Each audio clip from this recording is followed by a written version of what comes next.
Hello and welcome to episode 10 of 8-Bit Bastards, our season 1 finale. So, on this episode of 8-Bit Bastards, it is time to dust off those old consoles and get 8-bit. So for this Act 1, maybe just the whole time tonight, we're going to talk about all retro stuff. It's been a long time coming. We want to kind of go down a trip down memory lane, talk about all our games we played of it. It's just kind of reminisce through our lives and things, some of the stuff that we played throughout our childhood. We'll kind of go from there. So joining this evening is... Justin. And... Brad. And last but not least... Jacob. So welcome, gentlemen. Retro City tonight. Retro City Rampage. I've never played that game either. It's on PlayStation Network. Which system's that for? PlayStation Network, PS3. Oh, And PS3? Xbox. Yeah, there's actually a game called Retro City Rampage. I think it's a remake from the original NES version. I remember the game. I'd never actually played it when I was a child. I think it was just like Double Dragons. Well, yeah, but no, that's probably why I never played it. Though. I Beat played 'em a up. shit ton of Double Dragons. Rampage was sort of like that, but it wasn't totally side-scroller. You came to one screen, and there were 3 buildings, and you had to destroy the buildings as one of the giant monsters.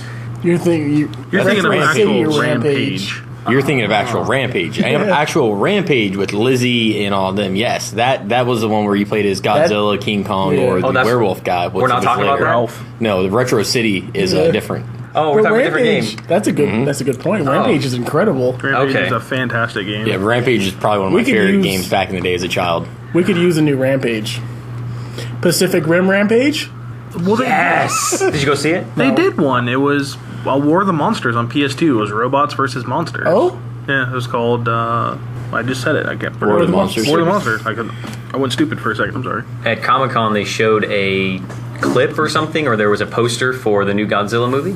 Yeah, I've seen 2 posters for it now. Oh, really? Yeah, there's one that was like, it's Godzilla, but like it's rubble that makes him, and then there's one with the helicopter and you see his tail. Yeah, I've just seen the tail one. I don't know how to feel about that. Who's directing, starring? Do we know anything? I know nothing about it yet. It can be no worse than the one they gave us in the late 90s. Matthew Matthew Broderick Broderick was fantastic in Don't get it. me wrong, the movie wasn't bad. I'm not saying it was horrible, but it could have been better. It could have been much better. But, I mean... It like really I said, wasn't Godzilla. It was a giant lizard thing. Yeah. Oh. I don't know. I watched the cartoon that was like based around that movie series. So Oh, I hated that animation. It was like Men in Black when they did that Men in Black I cartoon. don't know. I like the Men in Black cartoon It though. was awful. It was the animation I didn't like. Very weird. It's like an off cell shading look type to it. Like I don't know. It was weird animation, but I don't know. I like both of them. It's probably why I like the movie a little bit though too. I like the old Godzilla stuff. I have a whole bunch of it because we only got like 10 or 15 of them here in the States, but there's like hundreds in Japan. And so I bought a few off eBay a long time ago, and they're no dubbed. It's all just Japanese, so you just kind of watch it. And they're horrible, but they're fantastic. Oh, I'm a big Godzilla fan, and my wife bought me like 5 or 6 of them from a thrift store. I watched them a couple times. I love them. I think they're hysterical. That and Ultraman. Ultraman's great. I love Ultraman. Never watched Ultraman. Guy shrinks and gets big. Yeah, It's funny. I know what it is. There's Ultraman versus Godzilla too, Yeah. which is great. Did you guys play the Godzilla Super Nintendo game? I played the Nintendo one where you get to play as Mothra or Godzilla, and you're on like a grid. No, that's Super Nintendo. Is it Super Nintendo? I thought it was Nintendo. Or maybe it's both. It might probably be both. Yeah, you're on a grid and you just kind of slowly walk and you go destroy buildings and pick up power-ups and get to the boss at the end. This was sort of like that. Then the boss at the end, you have like Stomp, Bite, and like Flamethrower or something, and you got to fight them. You can use your items that you picked up along the way, and pretty awesome game. It sounds very similar. I think there is just a Nintendo one though. I'm pretty sure. It has to be on Super Nintendo because I never had a regular Nintendo until I got much older. Okay. I'll look it up. Justin's going to look that up. These are kind of in our bios, and we did an episode 0 that's never aired before. So what we're talking about now is a lot of stuff that you could read about on our bios, but if you never go to our website, you would never know this about us and our backgrounds and things. Brad, why don't you tell us a little bit, what's your first game you remember playing? Give us a memory. Actually, my first game I honestly remember playing was Mad Max on regular Nintendo. I remember going over to my Uncle Troy's house and playing it, and it was probably the most aggravating, difficult game I'd ever played in my life. And then they let me play Mario. But like in the Mad Max game, it was like this really crappy version of like the Mad Max movies. It was kind of like that original Grand Theft Auto God's Eye view. And you drive the car around, and you had to get gas and all that. And never failed when you came across raiders. They were way OP, and you were just really crappy, and you get your ass kicked. Once again, I think I chalk most of that up to being like 5 years old and not knowing how to play a damn video game too. But that is probably that's my first true memory of a video game. Justin? First game I actually ever played was Mario, the very first Mario. It was one of like 4 games we owned. Super Mario Brothers or the original Mario Brothers? The original Mario Brothers for NES. The one with Duck Hunt. Yeah, the one that came with Dunk Hunt. That's Duck Super Hunt. Mario That's Super Brothers. Mario. Yeah, the original Mario Brothers was like the single level where you'd go from You try to fight each other and stuff. Yeah. No, I played that one, but it wasn't the first. It was Super Mario, and then the one that always stuck out to me was Ninja Turtles. I always played the hell out of Ninja Turtles game. Now, you said that you read somewhere or you heard a rumor that most gamers nowadays can't beat Mario? Yeah, it was on either IGN or some gaming site that I just stumbled upon that they say gamers nowadays can't get past 1-1-1. You sure it wasn't 1-1 or they couldn't beat the game? It was 1-1. It was 1-1. I remember that, yeah. It was because people aren't used to that type of gameplay. They're not used to side scroller, just run and jump. Right. I find people can't pass it. Like I don't know what the the stipulations were. Like you have 1 life to do it, or if you had as many as you can. Because I'm sure anyone could pass it if they have unlimited lives. But if like you have 1 life to run, I would probably assume most people would fail. I could do it without dying once, but that's because I played it a bunch. That's crazy. I mean, but you say that it's because they don't play side scrollers. There are plenty of indie games and computer games and Xbox Live games and PS3 That's what or I would PSN assume. games. Yeah, I would assume it'd probably chalk it up to that, but I don't know why someone couldn't pass 1-1. It's the easiest level. That's why it's 1-1. it's one of those things that I almost want to call bullshit on, but at the same time, if you really think about it, there's no games like Mario out there. I mean, like, yeah, there's indie games, but a lot of them hold your hand a lot. Mario was like, here you go. Yeah, there's no checkpoints. Well, even the later Marios do have checkpoints. Well, you get they give you the flag you for the- break the tape halfway through the level, and you got a checkpoint. Yeah. So, Jacob, what is your oldest memory? The 5 games I mainly grew up playing was Super Mario World, Street Fighter 2, the Godzilla game, the Mickey game, Mickey's Epic Quest or something like that. Or is that the new one? Anyways, it was a Super Nintendo Mickey game and Sunset Riders. So those are the 5 games we played a lot. And Godzilla was the game that was like, do we want to try that today? It was like a really hard game. So growing up, that was like our holy grail. And I really need to get my hands on that game again. Were these console games you owned? They Yeah. weren't like arcade. Okay, that's what I was wondering. Like, because like the first time I ever played Street Fighter was on an arcade machine. I never actually owned it because I mean, being older than you, I had an NES. Where did you grow up though? Out west. But like in a city, or because I Yeah. grew up here. You have to remember that we had an arcade in Crystal River. I don't think I went there till like I was like 10 or something. See, I had like in my bio it says bowling alley. My parents were crazy bowlers. We had but Pac-Man at the bowling alley. that must suck. I remember one of the places I played Metamorphic Force was at traveling around Arizona doing the bowling scene. And they had one in there. Bowling alleys always have great arcade machines. Not here. When I go to arcades, like in Orlando or Tampa, I just freak out because I think I didn't have that as a kid. Never really had arcades, so I love them to death. There was a bunch when I was growing up. I mean, I'm not significantly older than you are, but I mean, when I lived in California, also there was one called Sharky's. There was one called Tilt in the mall. Like every mall and every couple blocks was like legit arcade. We had a pretty good arcade in Crystal River, but it only lasted a few years. And my main arcade experience that I remember is a movie theater right over here because they had Marvel vs. Capcom 2. Yeah. That was the main game I played in the arcade. And The Simpsons. Simpsons arcade game was fantastic. The Simpsons arcade Then game there was is this great. weird racing game. It was like a bike, but it was like a spaceship. I always got on. Was it Wipeout? So it might be Wipeout. No, maybe a very, very old Wipeout.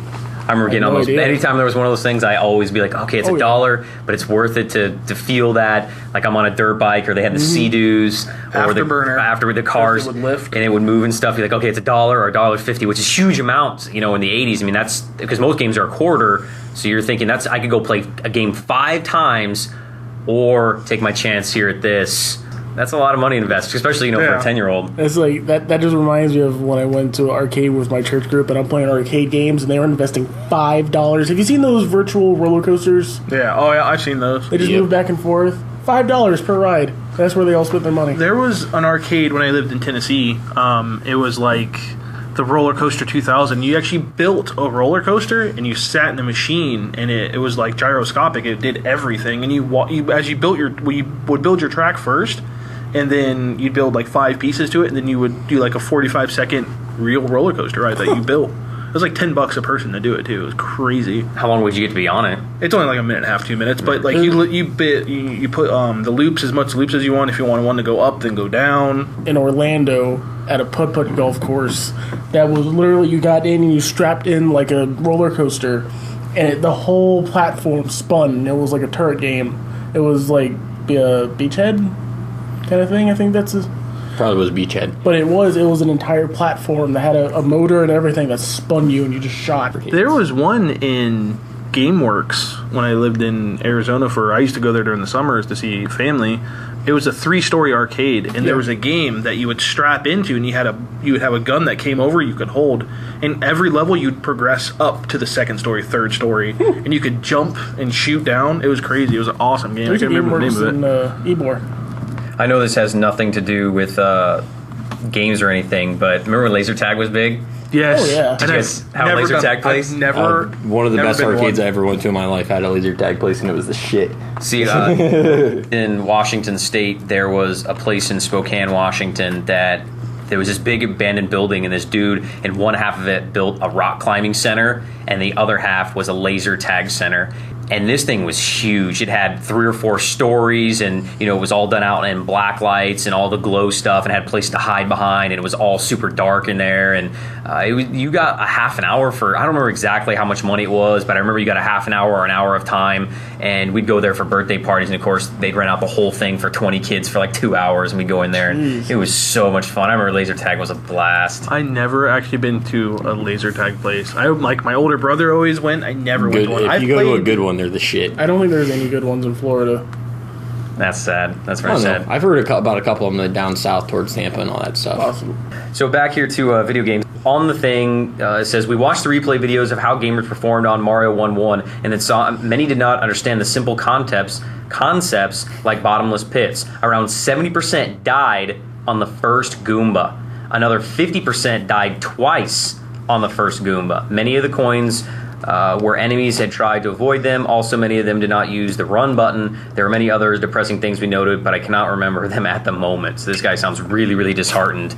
But even Stopped writing the article halfway through. I don't even want to let people know this happened. Quote of a guy's. That wasn't the writer. That was a quote of one of the people that was doing the test or whatever. I told you there was a thing that I saw online. I just started reading it, and it was people. Some majority of players now cannot pass Mario 1-1. And where did it come from? The article. The article was from Kotaku? No, playforreal.com. So gamers, get out there, prove to yourself that you can beat Mario 1-1, jump over the first Goomba, and smash that bastard. Don't jump over him. Hold the B button to run, people. Come on. Well, you could run, hit the first block, fall into the Goomba, and you could run and hit the pipe as the mushroom was coming out. It was like a little combo. You don't even have to do it fast. You can just slowly walk up, jump on the damn Goomba, jump up, hit the brick, and get a damn mushroom and get big. They didn't understand, like they said, they didn't understand the concept of that you're supposed to jump over him. He's a bad guy. What do you? You're never supposed to touch bad guys. That's kind of weird. I guess it's because I was spoiled as a child and I played Mario. So I guess that's why to me I'm like, fuck that. The first thing I see do in a game like that is like, I'm gonna jump on that bastard. Why? Because that's what Mario does. Yeah, that's default. I mean, you don't know what to do. You jump on its head. Yeah, there's defaults from the Mario universe. You jump on its head. Always jump on its head. You do everything 3 times. Mm-hmm. Yes, there's no more than 3 hits. That is a guarantee. 3 hits. Oh, really? And you never jump in the pits. Ever. Yeah, never jump in the pits because you don't wall climb.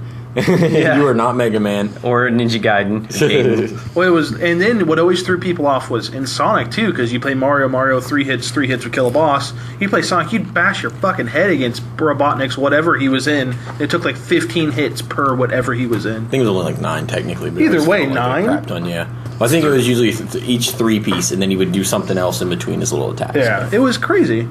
I remember, to say that I'm the old guy, I had an Atari. That was my first system, and I played Pong. I had Joust, I had E.T., I had Star Wars, and I had Asteroids, and those were the games that I played. And I remember finally be able to get rid of that thing and take it to the swap meet and trade it in, and I got a Nintendo, and I remember getting Mario and Duck Hunt Combo, and I got the light gun and stuff, and I played that. And then I was a Nintendo fanboy for a while, but I really got huge into the RPGs. And Brad and I can talk about Final Fantasy, but I remember getting Final Fantasy, and I was like, these are the games I want to play forever. I love this type of game, because it really did give me that feel that I was the wizard or the warrior, and I got to meet all of them at the same time, which was kind of neat. It's like the epicness, like the story. I think that's like the most compelling thing for me for a game, and that's why I don't like a lot of newer stuff, or I'm disheartened with a lot of newer stuff, is like, oh, let's give you all these choices and options. Like, I don't want it. I want a linear story. You tell me the story. Like, you made this game because you had this great idea, this grand story that you wanted to tell. Let it be linear. I don't care if I get to run around and kick the shit out of a dozen things. That's what I loved about old Final Fantasy games. You know, it's had really good story and big open world. So after that, I got my Super Nintendo, and you can read the bio online to see my story about that. I got the Super Nintendo, which in my heart and in my nostalgia is, to me, the greatest console of all time, because I can go to so many games, and I still play it to this day. Justin's seen it at my house. It still sits there next to my PS3 is my Super Nintendo, my original one that I've had since, I was 10 years old or whatever. And Final Fantasy II is one of my favorite games of all time. The game is great. It's that linear story. You start off as Cecil the Dark Knight, and you turn into the Pally, and you have Kain the Dragoon, and, Rosa the White Mage, and you have Ryda the Caller, and, what was the monk guy? Crap. I cannot remember. Well, I think one of the guys' names in that one, I think in that one there was a guy his name was Guy. Yeah, there was Guy. I'm not sure. There's Tella the Sage and the twins. There's so many good characters, and I guess the great thing is you said it's an epic story, but also as a kid, my parents weren't well off or anything, so when I got a game like that and I could put 100 hours into a video game for $50 or $60, that was a good value for me, and the game never got old or stale to me. And I should clarify here, I'm talking about Final Fantasy II, which is the US version Final Fantasy II, which is actually Final Fantasy IV in the series, because we got Final Fantasy II and Final Fantasy III were Japanese releases only. We never got them until they came out on the DS later. And then our Final Fantasy III is actually Final Fantasy VI, which in my opinion is the best one. I don't know. It was the one that I played first. Like, I played Final Fantasy I on my original NES, but I was so young that I couldn't understand how to play the game truly. And Final Fantasy III was the first one that I actually got to play, which, like I said, is 6 in the actual lineup. It was the first one I played where I understood what turn-based combat was, what using this potion did, what attacks I wanted to use. So truly understood, all right, after this guy attacks, the enemy's about to whomp all my people's asses really fast. I don't know. It was the game that got me hooked. It is still, to this day, I will argue anybody till I'm blue in the face that it's the best one. On top of the fact it's the only one in the series that made the top 10 for the Game Informer list 4 years ago. Got its own cover. Love that shit. I agree that Final Fantasy III is awesome. Final Fantasy VI, whatever you want to call it, it's great. I like 2 because it was my first. Yeah. And that's my nostalgia feeling to it. And the end boss there. Today, Justin, you were playing some of the games and you said, the end boss fight is an hour long or whatever, which is really impressive. And I remember the boss fight taking me 30, 45 minutes. And for a Super Nintendo game, that's incredible. Oh, yeah. And all my guys were level 99. I have all the best gear and everything. And still, the boss was difficult. It was maybe not difficult. It was challenging, but I'd leveled up so much that I didn't have a lot of problems with it. But it was a challenge to continue on fighting for that long. So, and I could just run through all of the RPG games that I played that were fantastic. Earthbound, it's great. Breath of Fire. Breath of Fire was great, and I got a fun story to tell about that one. Chrono Trigger is, that had to make the top 10 list. No. The only one that was a Square game that made the top 10 list was fucking Final Fantasy VI, which I almost cried. What was I was one then? Yes! I can't remember. It was, like I said, it was almost 4 years ago now, because it was back when I first got hired on, so I sat there laughing because I was like, oh my god, this is my favorite one and it's on the cover! That's great. Well, I remember Breath of Fire. I played that game, and the max level in that one is 50, and so I get all the way to 50, and I go and I beat the end boss, and it pops up and it says the end. I'm like, no ending, no nothing, no conclusion, no nada, whatever. And my friend comes over, and I said, I beat it. And I said, I don't know what to do. And because I think I was borrowing his copy or whatever. And he goes, well, beat it again. Let's see what happened. Maybe it was a glitch or something. So we go back through and I beat it again. He starts laughing at me, and he goes, you didn't turn into the final dragon form and kill the main bad guy. He goes, how did you beat this? And I was like, well, I'm level 50. He's like, you're level 50? He beat it like level 30 because I'm a grinder. I go through and I grind until I hit max level because then I know there's no way I can lose the boss fight. I beat the boss fight without going down to the final cave and getting your master power, and you turn into this ultimate dragon, and that's how you really beat the game. Is when he's almost dead, you turn into the ultimate dragon, you kill him with that last hit as the ultimate dragon, and then you get the ending and stuff like that. And because I'd done it the wrong way. The thing that got me with that game is that I didn't realize that once you got the wolf guy in your party, that it allowed you to walk through the forest. Because, you play the whole first chunk of the game, you can't go through the woods because you can't navigate them. And you get the wolf guy. I don't ever remember them when I was a kid being like, oh yeah, the wolf's in your party. Now you can go in the woods. So I sat there for like 4 weeks just like walking around trying to figure out a way to get around this chunk of woods until one day I accidentally just walked into the woods. I was like, doop, doop, doop. Oh, I guess I can walk through the trees now. Bastards. I love the game, though. And I just remember from that point on, I played the Dragon Warrior series, which, I have 1, 2, and 3, 4 still in box, complete. I just got Dragon Warrior 6 on the DS because we never got 5. It was Dragon Warrior for us, but it's actually Dragon Quest. And we got Dragon Warrior 1, 2, and 3, and 4. And then we never got Dragon Quest 6. We never got Dragon Quest 5. We never got Dragon Quest 7. And then they re-released them on the DS, and then we did get Dragon Quest 8, Curse of the King, which is on the PS2, which is fantastic. I don't want to go that far in the future, but I remember just playing Dragon Warrior series, and those things are fantastic. And this weekend when I was in Daytona, I was playing my DS, and I was playing Dragon Warrior 6, and it was just bringing back all these memories. Every time you level up, the sounds, and it's a lot of fun, those old games. And they're simplistic, and they're that linear storyline, and they're a lot of grinding and stuff, but they do still have a lot of value, I think. Maybe it's just the nostalgia, I'm sure, but I really enjoy them. Combat, man. I can't do the combat, like not seeing my character and seeing him hit him.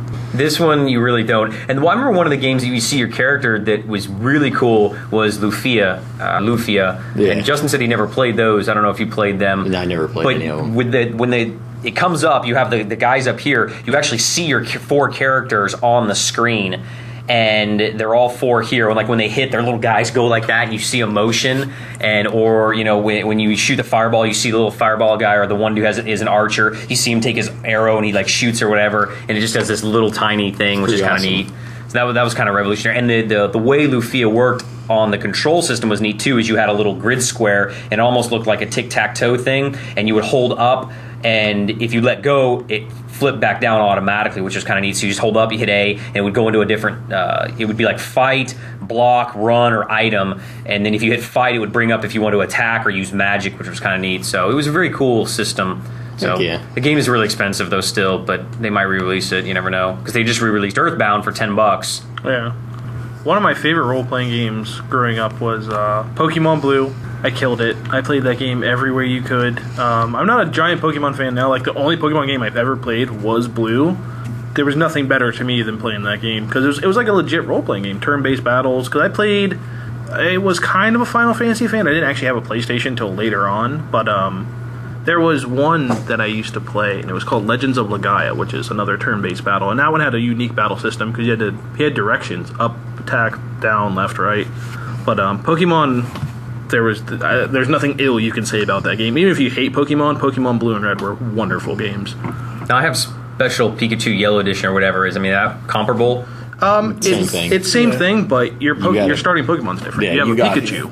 You got Pikachu and he followed you. That was the first game where they actually had your Pokemon following you around. Yeah, I think I beat Yellow, Red, Blue, Silver, and Gold, and then the Silver and Gold remakes. I beat one of them. So that's the only difference between the Pokemons is the starting Pokemon? No, because Red and Blue have the same starting Pokemon. It's just Pokemon are in different places, and you get different ones in different games. Like, if an area has a Scyther, then in the Blue version, it's going to be something else. Not even that. Like, in the Blue one, you couldn't catch a Growlithe, which was this Flame Dog. You had to have Pokemon ready to get that Fire Dog. Shit, I'm trying to think. There's like a couple of them I remember like right off the top of my head. Like Lickitung, you had to you couldn't actually capture one. You had to do the trade. These are all gimmicks, obviously.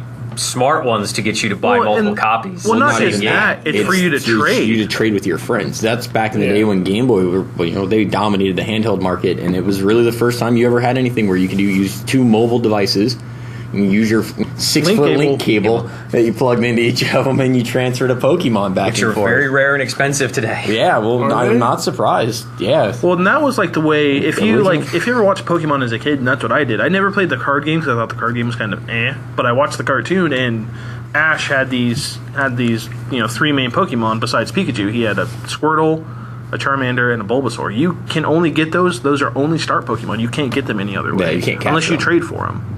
So you could have someone, one of your friends would trade a Charmander over, and then you have to have another friend that would give you a Squirtle, or so, however you would do it, but they were starting Pokemon, so you couldn't find them in the world. You say starting Pokemon, in a lot of RPG games, when you have the starting stuff, it's usually crap. Yeah, are they good? They're good for their level, and then they evolve. Every so many levels, there's 3 forms, usually, or that's what I remember. Squirtle would go from a Squirtle to a Wartortle to a Blastoise. Blastoise was his final form. Charmander, Charmeleon into a Charizard, Bulbasaur into an Ivysaur into a Venusaur, and Venusaur obviously was, and you could actually keep them from evolving. Like if you didn't like an Ivysaur, you could just bash B and you could keep them from evolving. Not only that, the other benefit to it is you got to pick. Your characters only had 4 attacks, and depending on what you got to choose what attacks they learned. So if they learned a new attack that you thought was useless, like Tail Whip, you do this and it lowers enemy defense. Well, I don't want to lose any of my moves that I consider worthless shit. You can cancel them from learning the move. You just hit B and ignore it. You could also cancel their evolution so you can learn moves faster. Because there were certain forms that if you canceled the evolution, you could learn the move faster and just later on re-evolve. And then you had the TMs where you could teach them moves that they shouldn't be able to learn. Yeah, certain Pokemon can only learn certain moves. Like Nidoking, because the way everybody has stats too. They had attack and damage and defense. The way Nidoking was, if you put Earthquake on him, it was overpowered. I remember I always put Earthquake on my Nidoking. So I'm going to do a little public service announcement here for our listeners. The Pokemon games are still very costly, $20 to $30 for most of them. On the Game Boy Advance game, or the GBA games, the Color games, the DS games, you're going to pay $20, $30 for these games. They're very, very well loved. Does it matter which one they buy? If they go to their local game store and there's Pokemon Red, and Justin's saying, well, Pokemon Blue is the best one I've ever played, they'll be like, oh, well, I'm going to wait for Blue because the guy on the podcast told me to wait for Blue. Should they pick up Red? No, because Red, and that's the thing, is they're the same game, like literally the same game, just slight differences. Okay. Where a Pokemon might spawn is different, getting certain ones, certain places. That's really about it that I know of. I never played Red. I played Pokemon Blue, and that was it. Let me say something real quick, then Brad, then Jacob.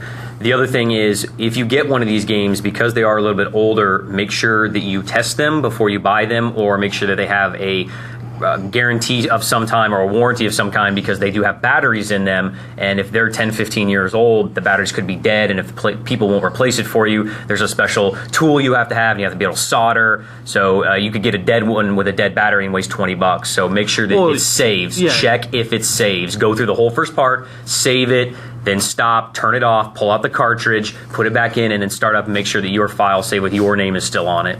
I would say pick up Soul Silver or Heart Gold. Yeah. Because they're probably they were the remakes of original Soul and Gold, and they're probably the 2 most beloved ones. But you're looking at $35 to $40. Yeah, they're about $40 each. But they're hands down the most popular Pokemon games ever made. When they remade Heart Gold and Soul Silver, they've sold more than anything else. They're going to be on DS. They're normal DS, yes. Yeah. And I think that was because they had the Johto and Kanto. Yes, you could go back to the original. You could go back to the original Pokemon world and go catch original Pokemon. Yeah, as well. that's why the game I think was so incredible. But has there ever been a bad Pokemon game? No. Like I know Dungeon. Well, you can't count Mystery Dungeon. If you're talking Pokemon, Ranger. like what we're talking Pokemon, like Gold, Blue, Silver, Red, all never those. Never been a bad one. You can't count any of those as bad. Now, Mystery Dungeons, I've never played.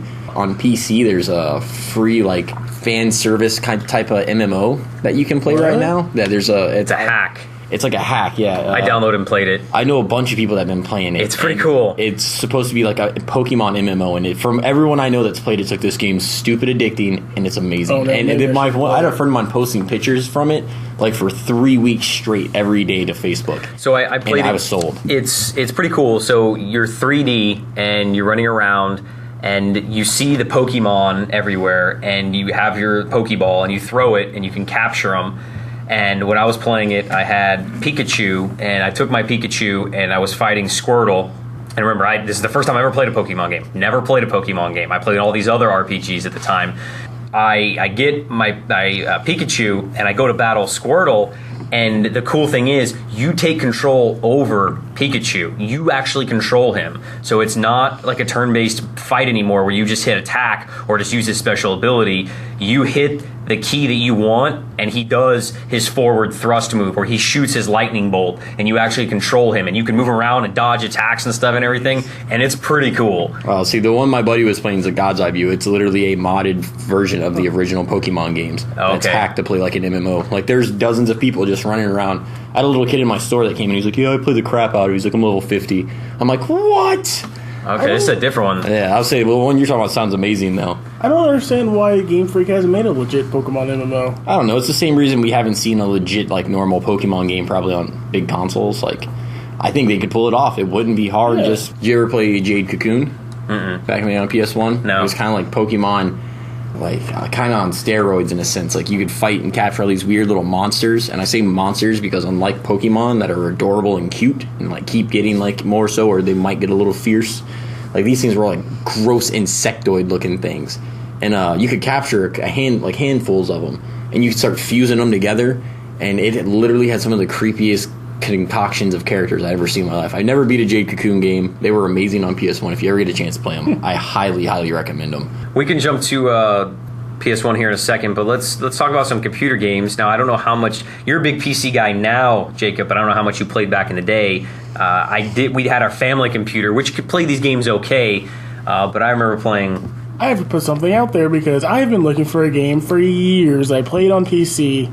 You got to pick, I think, 6 different armies: ice, fire, lightning, darkness, lightness, and water. And they had like 6 different portals. And I believe it was an RPG. And I didn't get to play much of it because I had a demo of it. And I don't know what it is. I don't know. I just have memories of it. And Yeah. I've even looked, I literally went on Good Old Games and went through every single strategy game, every single RPG. Not on there. Maybe you made this up. May have been a dream. Dreamed it. You should make this game. Is Dreamt that it. possible? You Yeah. dreamt it, it. Dreamt it. You should make this game. That'd be That's cool. disturbing. I remember playing a lot of PC games, even though I was a huge console gamer. The PC was by far better controls, better graphics at the time period than the Nintendo or Super Nintendo games. Doom was awesome. Wolfenstein was fantastic. Of course, being the RPG player, I played Quest for Glory. I don't know if you guys ever played those games. Oh man, they were so funny, so good.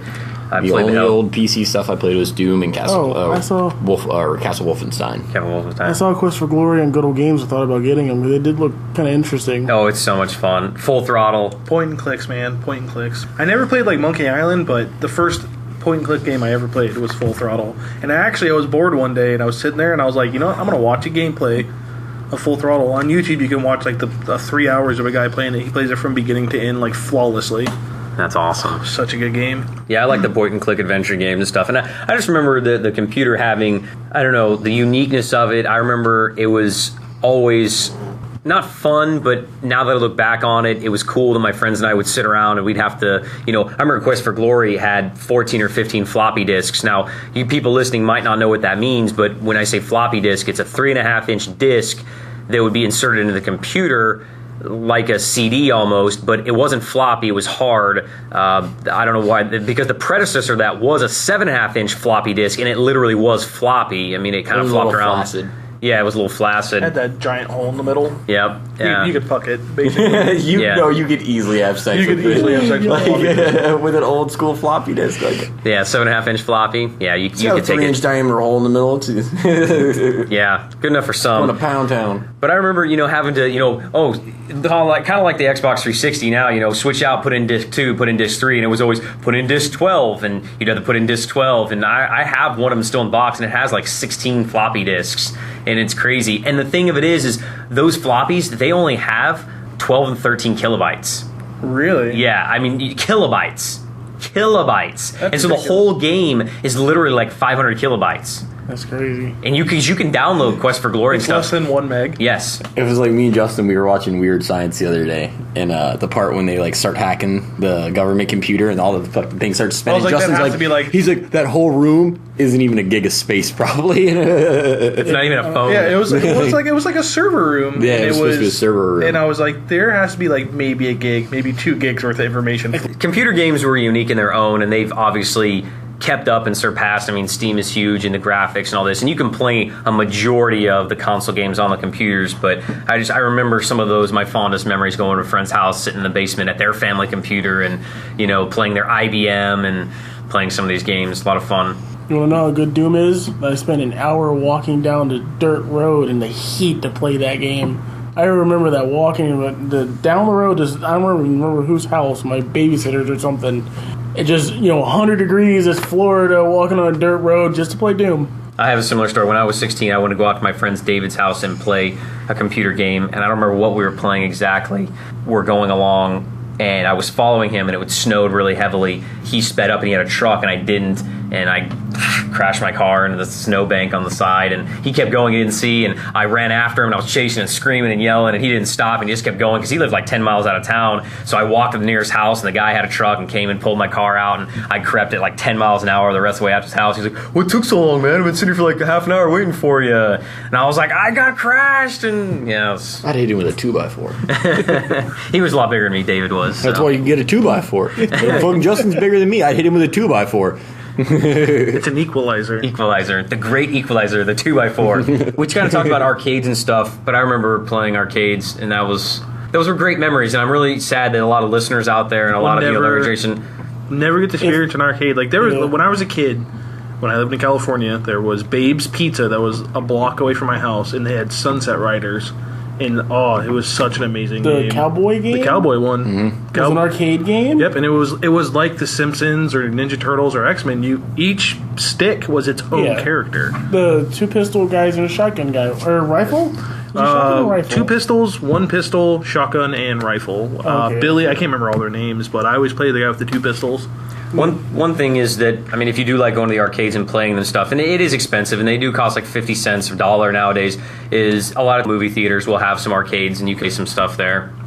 They're always crap, though. They have a claw machine and a race car game. Go to Namco's website. You can see where all the big ones in the United States are, because most of them are owned still by Namco. Have you guys been to Disney Quest? No, but I keep hearing I don't know awesome. if I heard it's not like an arcade. It's Yes, it kinda, is. It's like $40 to get in. It's 3 stories of arcade games of like recent stuff.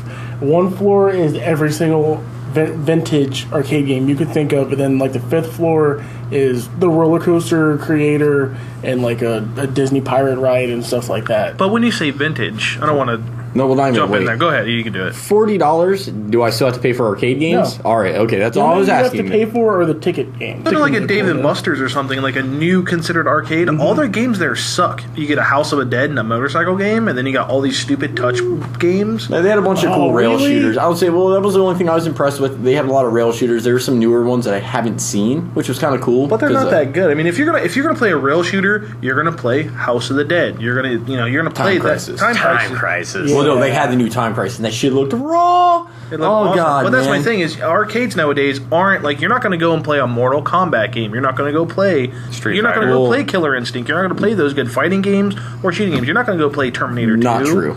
Aerosmith's Generation X, fantastic game. Yeah, but that is a really old ass arcade game. Even Tekken Tag Tournament, like Tekken Tag Tournament, which came out on the consoles, technically was out for a year in arcades. You could go play Tekken Tag Tournament at any Namco owned arcade or any ones that they sponsored in the US. Yeah. It was out for a year on arcade. Right. You could go to a arcade and play it.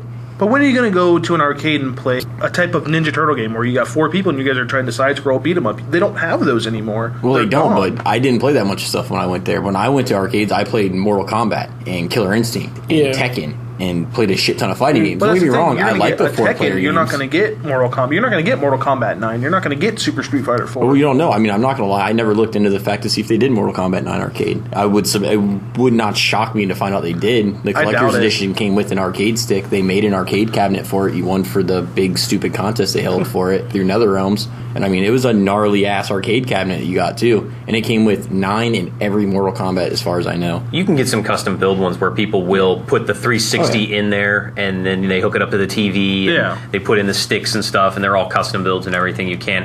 Where is the place you're talking about? Disney Quest? It's in downtown Disney. Yeah, it's right in City Walk in Orlando. Orlando for everyone that's not in Florida. City Walk is Universal. It's downtown Disney. Excuse me. Yeah. So we need to do a 8-Bit Bastards field trip. Yeah, it sounds like it. Maybe It does. When you say vintage, it's Tron. They had both the Tron machines. But when you say vintage, I don't want to play a fucking 8-bit arcade because 8-bit arcade games suck. It's I like some tabletop fucking Galaga Sun. And who else has a good arcade? Carnival Cruise Line. Dead serious. Isn't Carnival owned by Disney? No. Well, the little arcade we went to on our cruise, it had the Terminator on-rail shooter, which was pretty damn cool. And they had Soul Calibur 2, and it was broken. And Jacob was heartbroken. We walked by, and my brother's like, dude, Soul Calibur! We run in there. We would have spent all of our time on that stupid machine. I see. I wasn't a big fighting when I grew up. I did play Street Fighter Turbo, and I played some of the fighting game stuff. And when we would come together, all of us at a birthday party and stuff, I remember some of the guys, they would play there, and I got Vega, or I'm Blanca, and they would pick their character stuff. And I kind of sat back and watched, and I enjoyed being a spectator to that. But then, there were other multiplayer games that I remember fondly loving. Mario Kart, I remember we'd play to the wee hours in the morning, drinking Mountain Dew and eating Twizzlers and, canned cheese. Little fighting cheese whiz. Oh, yeah, Cheese Whiz? we do Cheese Whiz and eat the crackers and play that to the 3 or 4 o'clock in the Still morning. do that. Yeah, it's so good. Cheese Whiz tastes like fucking canned asshole. It was No, it so doesn't. gross. It tastes like canned fucking cheese. No, it tastes terrible. It does not Thank taste you. like cheese. It does not taste like It cheese. tastes like heaven. Why don't you in my just mouth. eat cheese? I'm with you, dude. Because you You can know, take it, you yeah, squirt it, I've you seen make a these- little sandwich, and you eat the little cheese sandwich with the brother- Ritz crackers. My brother was a fucking Cheese Whiz. If there was Cheese Whiz, he had 2 cans with him at all couldn't times. eat He would it. just pound it out. One Wouldn't person have at a time. crackers. It would just fucking. Somebody made me a sandwich one time and put cheese whiz on both sides, and I bit into it and I was like, dude, your cheese is rotten. She's like, no, it's cheese whiz. And then you get the flavor ones. You can get the ranch That's one. You even can get the worse. bacon one. The sounds fucking the awful. sharp cheddar one. I won't do flavors. I'll stick to the sharp cheddar, and that's about it. That's about as much as. You know there's bacon hot dogs? That is the most depressing thing in the world. Let's not segue into bacon Yeah. because there's bacon everywhere. There's bacon ice cream. So I remember playing Mario Kart more fondly than doing the fighters and stuff. I mean, not that I didn't play them. I tried them, but I was always so horrible at them, and I don't know why. You gotta play. You gotta get your ass whooped to get good. Yeah. There was many of times that my brother and all his older friends would whoop my ass. You got peed on. I've never been peed on, mind you, in Street Fighter. You guys weren't playing Street Fighter, were you? unbelievable. Yeah, we were playing Street we Fighter. were. Oh, you were playing Street Fighter. Well, it was on a PS3. That's why he didn't do well. Oh yeah, that's right. It's a We can rematch very, it. very small percentage. We can That's rematch not it. Why? I'm just letting you know. Who was I? I don't remember. Sagat Oh. and I was playing Ryu. He kept whining the whole time. I hate being Sagat. Or I hate playing Sagat. I hate No, playing I Sagat. like playing Sagat. No, he kept whining. I hate Oh, fighting oh. Sagats. They're the most ridiculous characters. You heavy punch, they have heavy punch across the goddamn screen. Yeah. They're so big characters. Bison's probably my best. Love Bison. No, thank you. Just control the screen. I think I told the story on episode 0. Don't remember if it's in my bio or not. When it reminds me when I look at the bios all the time because I read over them to make sure that they're grammatically correct and everything. It just I don't know why I'm weird like that. But every time I read over Brad's, it brings back this memory because he always says that the Nintendo 64 was trash. At this point in time, I'd been a huge video gamer. My mom knew I really wanted one. My birthday was coming up, and so I got my birthday money, and I was like, Mom. The store that we're going to buy this stuff is like an hour away. And I said, Mom, the store has it in. I'm going to go buy one. She goes, why don't you just wait for your birthday and get your birthday money and all this and stuff, and we'll go into town and da-da-da-da. I was like, no, I'm going to go get it. I'm going to go get it. And she's like, yeah, whatever. I didn't drive much, and I didn't like driving. So I drove in there. She didn't think I would, so she went to work. I drove into town. I bought the 64. I came back and hooked it up. She walks in later that night. I'm sitting there playing. I'm like, I bought it. I got it. I love it. It's so great. It's so wonderful. And I'm playing Mario there, whatever. And she goes, you're an idiot. Go out and look in the foyer. And I walk out, and she goes, look in that box, and I open up this box. This box is just sitting there. It had been sitting there for months, this box, and I never looked in it. Open up, sure enough, there's a Nintendo 64. She bought me one for my birthday, and it had been sitting there for like 3 months, and she was just going to give it to me. And my birthday was in like 2 or 3 days. I had 2 Nintendo 64s. My parents were going to get me one. I just remember them asking, they're like, what do you want? You want a 64, right? And I was like, no. And they're like, huh? And I was like, I want a Sony PlayStation. And why did you want a PlayStation? I went to a friend of mine's house, the kid I played baseball with, and what was weird is I went to school with his older brother. Like, me and his brother were in the same grade, but his brother, like, because of a year, like, November birthday type stupid thing, technically played in a year older baseball league than me. And we're sitting there, and me and his younger brother was on my baseball team. We're playing the 64, and he's like, "Oh yeah, I just got this." And like, I was don't get me wrong, I was very impressed because at the time Super Nintendo to 64, like, it was like, holy Jesus. But I remember watching it and being like, this is pretty cool. Controller's retarded as hell, stupidest fucking controller ever. But Shh, we don't talk about that. but I sat there and I just remember playing like Mario Kart and something else, and then his brother being like, "Oh, he's like, you think that's cool?" He's like, "Come in my room, check out the PlayStation." Looked at him, puzzled. PlayStation? What is this?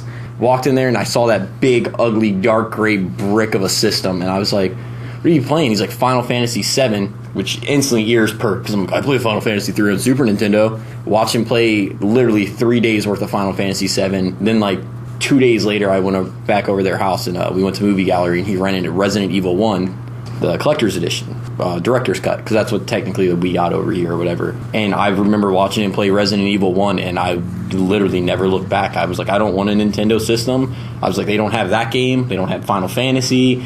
I want to play zombie killing games, and I want to play good role playing games. See, that was like my brother and I. My dad's like, "What do you guys want?" And I'm like, we went with the safe bet. We're like, "Oh, get a Nintendo." We knew nothing about a PlayStation, nothing at all. I was similar. It was a year later. I was over at my friend Josh's house, and his friend Pat came over, and he's I'm going to try to beat one of the mega bosses on Final Fantasy VII. I'm like, Final Fantasy VII? And he popped it in, and he was playing the underwater mega boss. Ruby Weapon. Yeah, the 3... The Ruby, Sapphire, and Ultimate. Yeah, the ultimate ones. And he was fighting the underwater one. My eyes were like saucers, and I said, I gotta have one of these. And so, like it says on my bio, I went to a pawn shop and bought one and got Final Fantasy VII, and it's so amazing. Oh yeah, well, don't get me wrong, I love 7, but I mean, the PS1 to me just was groundbreaking. I mean, Jet Moto was fucking amazing. Oh my god, I just remember playing Jet Moto and was being impressed. Crash Bandicoot, I mean, truly one of the first like platform games that wasn't your just typical Mario type of platform game. Twisted Metal, I remember friends coming over, two of us playing Twisted Metal, and I remember one of my friends came over and we were playing it, and he taught me the weapons you could do all the time, where you could freeze people and stuff, and I didn't know how to do that. He taught me the freeze powers. And I remember I wasn't allowed to play Twisted Metal, and my neighbor, so I never played it for a long time. My neighbor brought over, was it the first 3 that were on PS1 or 4? First 3, I think. Yeah. He brought over all 3 of them, and I played all 3 straight through and beat it with like a bunch of different characters, and I was hooked on it for like weeks, and my dad never knew I had it because I had to hide him every time. My thing for him know was, now. I played Crash Bandicoot. the endings, man. I always loved the sick and ending. twisted endings. Like, it was always like, yeah, they got what they want, but it's kind of fucked up. not to go into the newer one, but did anybody play the brand new one for the PS3? Mm-hmm. No, not Black. The PS3 one's fun. It's really good. The new Twisted Metal actually plays very. I heard it was well. very disappointing, though.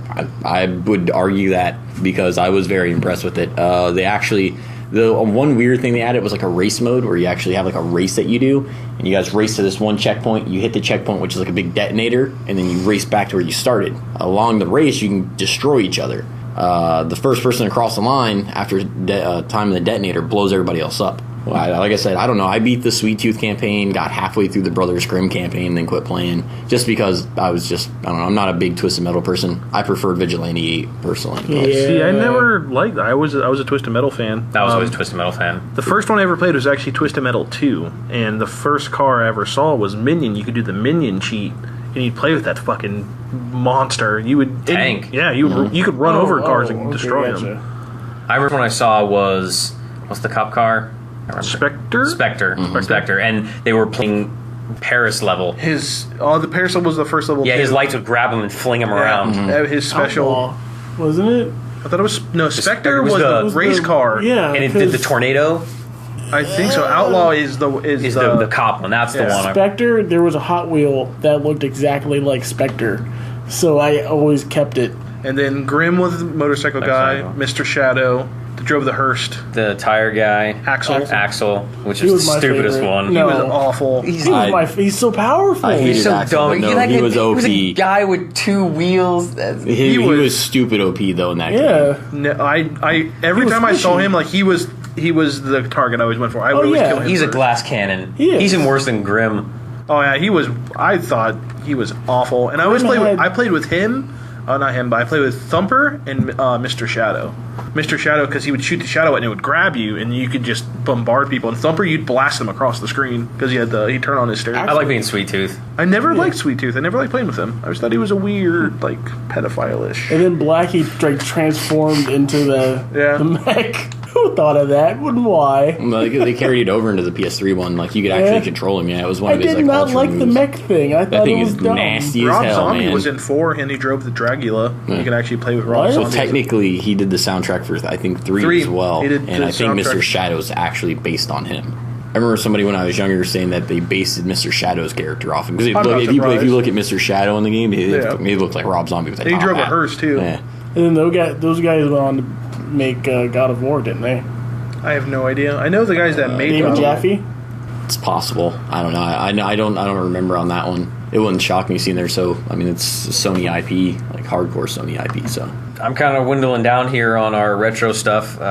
You want to talk about Mutant Fighters, Mutant Football League, Bases Loaded, Xenogears. I think I only played one Xenogear. well, Xenogears is not Xenosagas. Like a lot of people get them wrapped up in. Okay, then I'm definitely There's wrong. still Square titles, but they're not really correlating. Because when I played Xenosagas when it came out, I was like, "Oh shit! Finally, they did a sequel to Xenogears," and it was not. Other than the correlation that you at random times use mechs for battle.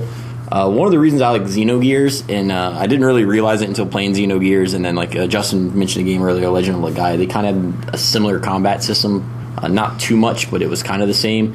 It was based up like when you would go into combat, like random turn-based, so you would randomly walk around like old school awesome RPG games and randomly encounter enemies. Upon doing it, you would do an attack. When you went into your attack menu, you had light, medium, and fierce attacks, and it was square, triangle, circle, or X, square, triangle, something like that, and you could put them in combination. In certain combinations of them that you got more action points as you played, you could do all sorts of devastating fucking combinations. And if you, like, say you didn't use all your action points in one attack, or you killed an enemy and you had like 9 action points left over, you could store them up, and you'd store them up enough to where you could bust out big combos in which you could just like lay people out with just absurd combinations.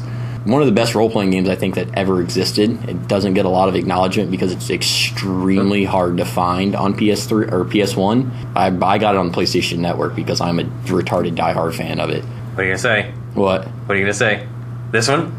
What, Xenogears? Yeah, you think that one is it? Yeah, Xenogears is... I was gonna say the Legend of Dragoon. Well, Oh, yeah. the flip side to Legend of Dragoon, though, is shit tons of people played it. Like, you say Legend of Dragoon, most people that are role-playing fanatics are like, oh, hell yeah. You say Xenogears, most people are like, what?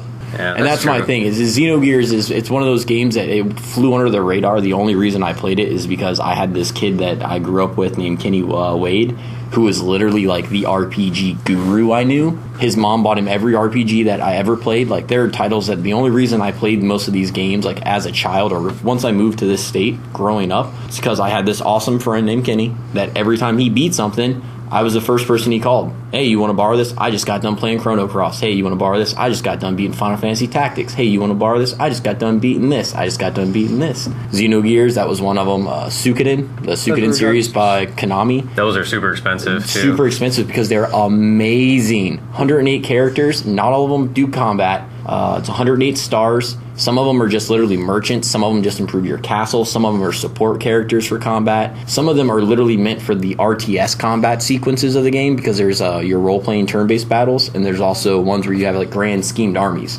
And Suikoden 1, most addicting thing ever that got me hooked on this franchise was the fact, and I apologize to anybody if I'm saying it wrong and you're like listening to this like cringing, when you would start the combat, when you do like the war scene, it would be your side versus the enemy side, and you were usually like red and blue or something like that. It's kind of funny. And like you would pick, it was like rock paper scissors, magic, heavy attack, magic, defense, or archery, stuff like that, and each one canceled out the other.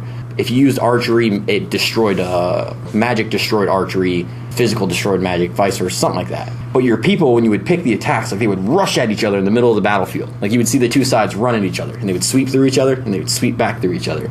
And then when they got back to their side, you would just see all these little dead bodies laying on the battlefield everywhere. And it was awesome. The coolest thing about it, though, was depending on like your choices in combat, you could actually kill off the people in your game. The 108 stars, the main characters of the game, could die in actual combat, and there was no way to bring them back. If you lost someone in battle, they were lost. Like that person died, and like at the end of the game, like they were literally like it was always a bad outcome. You were never destined to lose one of the 108 stars. But there were certain times when you would beat the game if you lost people in combat, like it would roll in the credits and it would tell you what happened to all 108 stars that you had, like what they went on to do. And there'd be someone would be like lost in battle so and so, and like it was one of the best role playing games I've ever played. PS1. You can play Suikoden 3, 4, and 5, or 4 and 5 on PS2. Yeah. But 1, 2, and 3. I've seen them. I swear that sounds familiar. There's the cult following that's behind it is begging Konami, beating on their doors to do a sequel or to do a next gen one. Like they carried it over to PS2. I love them on PS2. The titles did not lose luster. Like it continued to be an amazing title. I remember a strategy game that used to play like that with the Romance of the Three Kingdoms ones. Love them. And I love those because I have Romance of the Three Kingdoms on the Nintendo. I have Romance Kingdoms 2, 3, and 4 all on the Super Nintendo.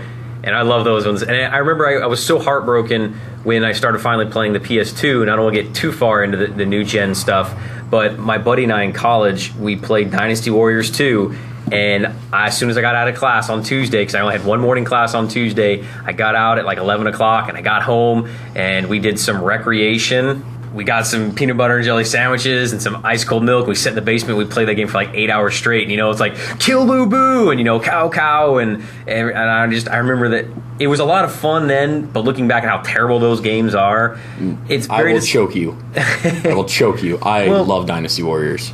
It's big Dynasty Warriors. I love Dynasty Warriors, but they're all the very same. They're all the same. Well, maybe when I played 2 is fantastic, but they don't evolve. 1 through 5 are roughly mushers. the same. No, they'll break your square button for sure. Yeah. That's what I mean. If you play the newer ones, 6, 7, and 8, they changed up a good bit. They've added a lot of features to it. They've added where now you don't run around with one guy, you run around with 3, stuff like that.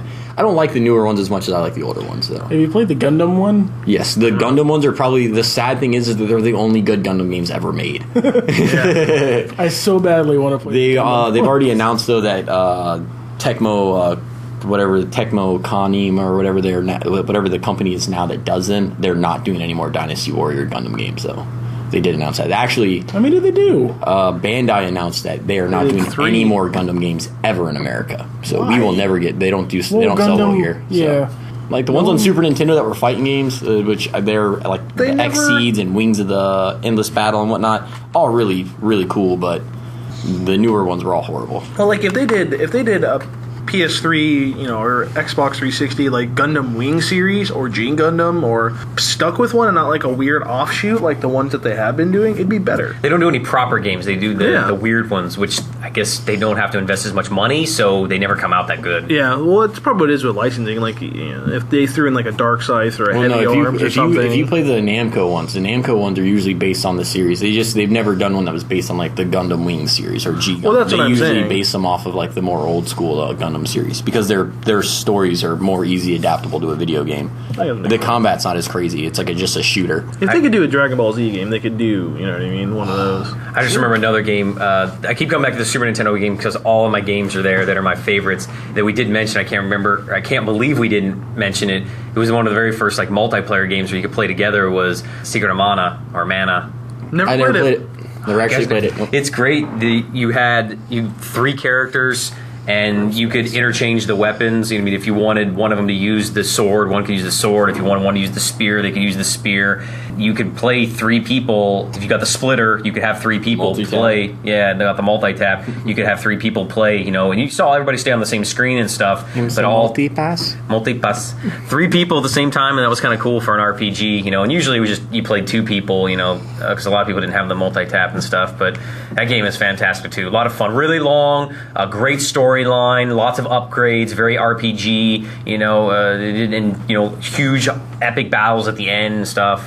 And the way the combat was cool was you would hold the button and it would charge, and the more you used a weapon, the better at that weapon you got. And so you wanted your one character to always use the spear because she got better with the spear. And then there would be like a little bar, almost like a life bar, and it would fill up one like little pencil line, and you would hold it, and then if you let go, you do like a level 1 attack. And that that's all of the attack you could do in the beginning. But when she got to level 2 ability on the spear, you would hold it and it'd go all the way across, and then it would come back and go bzzz, and it would be a little bit thicker. And then like if you got to level 6 or 8, I can't remember exactly, but if you got to 6, it would fill the whole life bar up, so it'd be like bzzz, bzzz, bzzz. However many levels. Yeah, and you'd have to be running around dodging all the bad guys, because if they hit you, you lost it all. Yeah. So you'd be running around dodging, getting up, and once you got to level 6, you'd be like, release, boom, it'd be like the huge hit, and destroy everything and stuff. It was a lot of fun, but again, that's another cart that I hate it's having like to run $80. around getting it up though.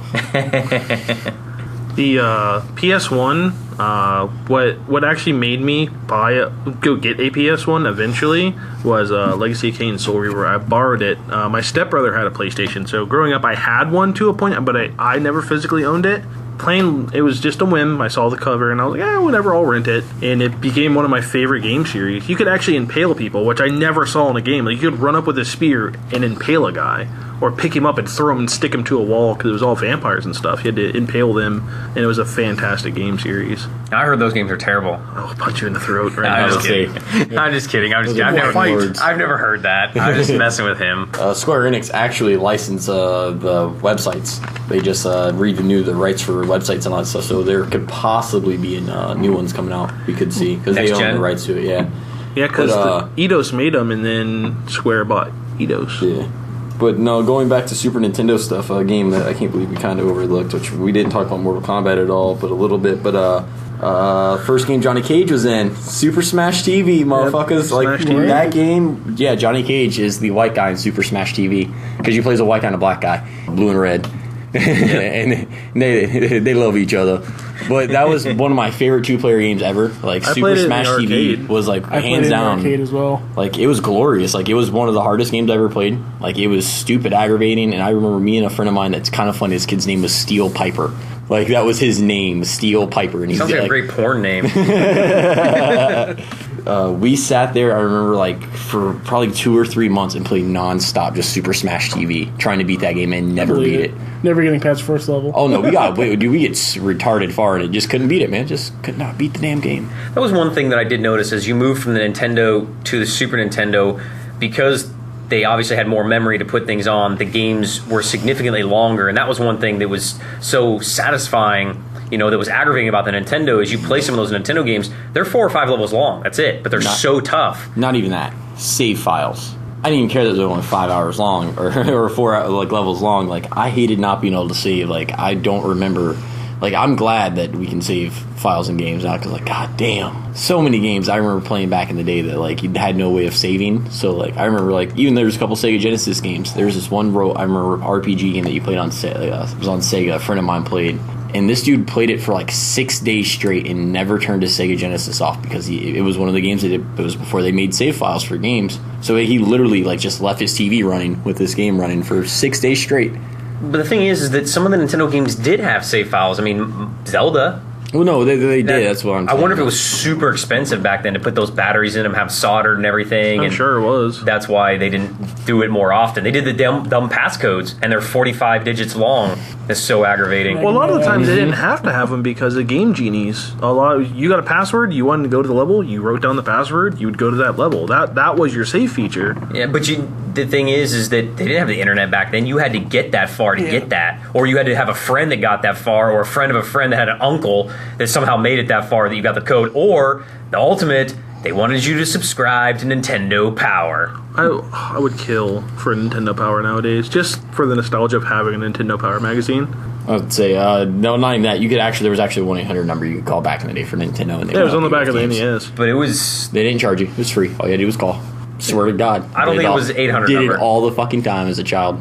Your parents must have loved you, because from my understanding, you had to pay for it. I thought it was a pay. Me and this kid Joe, I used to know, we used to call it all the time. You can Google it. I'll look it up. The game I played a lot was Mega Man X.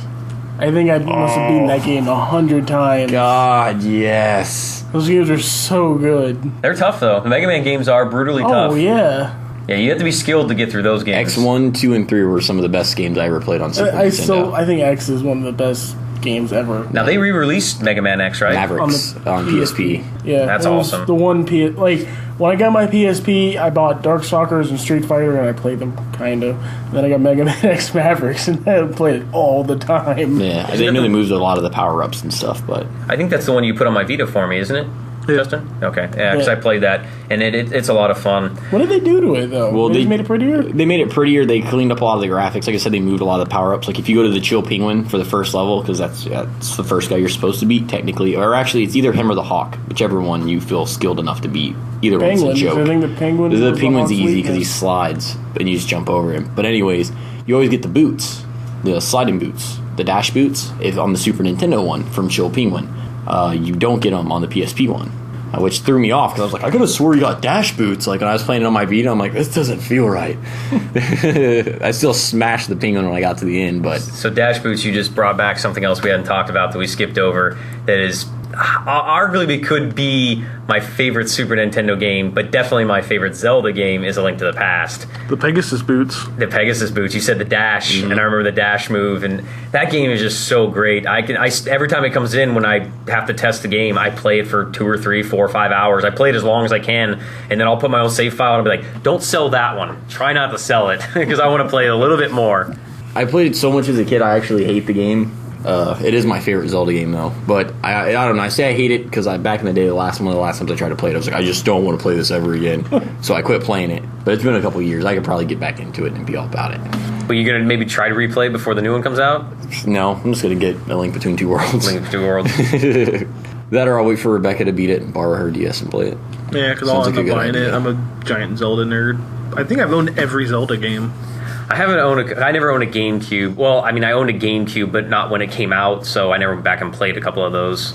I played. And I know that's Love the sacrilege Cube. because some people say those are the best ones, but The only ones I never owned the Seasons one, Oracle of Ages or Oracle of Seasons. I never owned those ones.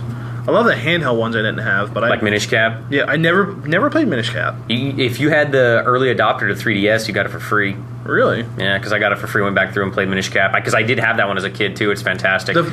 The very first one I played was Link's Awakening. I had it for my Game Boy. Yeah, in the early it's in 90s. black and white. Oh, it was fantastic. You actually got a Chain Chomp pet in like before the second castle.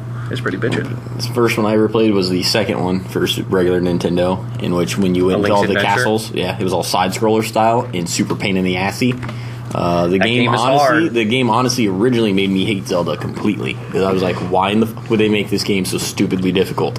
Like, I just remember getting to the second boss, and he was a dude with his helmets. You'd hit him in the head, and his helmets popped off, and they floated around. You had to evade the helmets while shooting him in the face, and eventually he turns into a horse head and armor.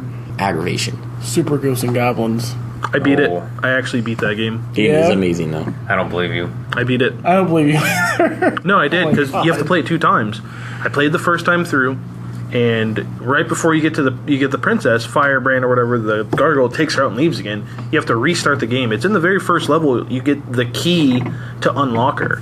You have to get a spyglass. I played that game a lot. I did too. I absolutely demolished that game. When I don't was a think I kid. beat it one time through, let alone I did twice. Oh, it was. It literally took me like 8 months to beat. Like I played it every day for like 8 months as a child. Your random game from last week, the Capcom one, Project X Zone? something like that. I don't remember. Whatever it is, it's the Capcom versus Bandai or something. Oh yeah, it's Project X Zone. Well, I saw it when I was looking for screenshots to put up on the website, and I saw Arthur was in it. And I was like, I gotta get it now. There's a bunch of people in it. Dante, Darkstalker characters, Namco characters. Sega. Arthur Sega. is one of my mains in Marvel vs. Capcom because he's so much fun to play. Remember the game that took me months and months of practice to beat was Commando. I never played Commando. Yeah, that one. The hell's Commando? It's a Nintendo game.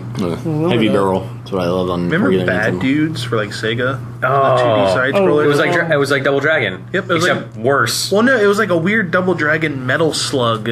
It was like a 'Cause weird. you were huge, too. Yeah, you were bigger than ever. Was it what was the Time one with the roller something. bar? And there was time something. It was you And would Bad travel Dudes. through time. I don't even remember. It's been a fun. Final Fight, man. terrible. I was always Cody. Bam, bam, bam. 1, 2, uppercut. You guys were Double Hagar? Dragons, man. Were you Hagar? Oh no, dude! I didn't like those Final games. Fight? Did I play Final Final Fight? Fight. Cody and Hagar, and then Hagar. Was Cody? Yeah, Cody was. Cody's the boyfriend. Yeah, Cody was it. He's the fast one. Hagar. Who's the big dude? He's the big dude. I was thinking of the fighting game. I remember now. Yeah, there was Cody Hagar, and there was a third. It was Guy. Guy. Yeah. Have you played the one? Yeah, they're in Street Fighter. The 360 arcade game? No. Final Fight Double Impact? No. I was thinking about getting it. Final Fight was awesome, and Hagar was the mayor of Retro only. But it was his daughter, too. Yep, and then at the end of it, because Cody broke out of jail to help get the daughter, Hagar puts him back in jail. Cody sits in jail until he's needed again. And if you played Super Street Fighter 4, Cody's in it. Cody and Guy are both in it. And then the one thing did the death battle between Hagar and Zangief. Geef tore him up. Yeah, he like rips him in half, doesn't he? Yeah. Well, you need to send me a link to that series. I want to watch more of that. Well, the funny thing was he wrestles bears. Yeah, well, Hagar wrestles sharks. The way they chalked it up to was age. Geef is only like 34, and Hagar's like almost 60. You got Dark Geef too. Geef is a bad bitch. And he's like double his size, too. Yeah, it's all. When I had the FC Twin here playing, I put in Street Fighter, and it's funny when it brings up their bios, it says their body types and stuff, and gives their blood types and everything. It's kind of funny how detailed it is back then. I loved in Street Fighter when you lost, you show how bad you got your ass whooped. It's just to be all bloody and stuff, and it had the numbers counting down. Nose is like broken. Yeah. You get a black eye and stuff. Even the girls, too. Yeah, Chung-Li had this giant cheek, bruise, and the eye was all messed up. She has a good boyfriend. I'm editing that out. What was I going to say? When playing Street Fighter 2, you always saw the white dude fighting the black guy. Who was when it would start up? It was the two guys fighting Street Fighter. They're not in the game. So is it Balrog and Ken that are fighting? And Ken has like a shaved head. But like the way the intro of the game seems like they're like just actually street fighting, not like this sanctioned tournament. Like where they shoot fire blasts out of their hands. Exactly. Yeah. Maybe there was there was street fights, and then you had these 12 guys who just whooped them all. No, because they flew. Like you go to Guile's base, you go to China, you go to Brazil for Blanca. Like Brazil, Japan, USA, Spain. Oh, Guile's theme is amazing too. America, fuck yeah! Basically what it was. Guile looked like such a douchebag in his portrait. That's what Japan thinks of us. Guile is a bad bitch, though. That's okay. Do we have any Japanese listeners? We might. You never know. No. Do we have any mail yet? Any email? People have questions they want us to answer? You didn't see the comment I posted? No. We got the weirdest comment, but I think the guy just didn't speak English. What does it say? I don't remember. He left us a very nice comment, but it was just bizarre. I'll have to look it up afterwards. We're at an hour 20 minutes. Do we want to stop and come back and talk about some modern stuff? Do we want to call it a wrap? We can take a break and kind of check it from there. All right, so we're going to take a break, and we will come back, and we'll see what we're going to do. Goodbye for now. No, not right now. Welcome back. So we haven't exhausted our retro stuff, and we maybe come back and revisit it later, but we are going to talk a little bit about some modern things for the last 10 or 15 minutes, so this may not be a full 30 minutes of miscellaneous crap. We've been talking a little bit about GTA 5, which looks sick. Going to be a lot of fun, multiplayer. We were talking about some of the cool stuff. You be Scuba Steve. Transitioning between the characters looks fun and all that stuff. Old Greg, those are my waters. Those are my waters. Nice. That's what I plan on doing. Like when I play Grand Theft Auto, and that's how I kind of worry how it is. Like, can I just sit in the water and then when it comes in my water, I can just destroy them? Well, if you're doing the multiplayer, probably. That's what I'm saying. Like, just hang. Well, that's. I will fly over and blow you up. Can I literally Well, do you get like scuba gear? That's my kind of worry. Like, I obviously can't hold my breath forever. Did you not watch the trailer? It shows a guy with a wetsuit, scuba gear, fins. I understand that, but how much air did it tell you how much air you get? Is it like 2 minutes worth of air? I'm sure it tells you. I'm sure it's more than 2 minutes of air. Talking scuba tank.